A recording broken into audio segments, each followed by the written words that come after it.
జానపదం పల్లె దాటి వచ్చిందా చవళిల జానతనం పాట చూపగా కుంచెలో దాగే చిత్రాలు ఎదురొచ్చేలా అంతటా ఎన్నో వర్ణాలు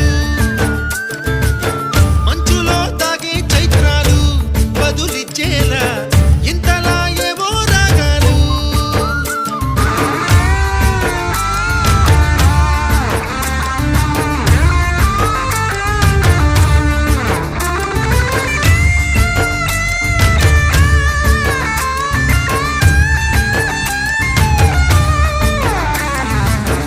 ఆకతాయి సందడిగా ఆగలేని తొందరగా సాగుతున్న ఈ పయనం ఎంతవరకో రేపు వైపు ముందడుగా లేనిపోని దుందుడుగా రేగుతున్న ఈ వేగం ఎందుకొరకో మట్టికి మబ్బుకి ఈ వేళ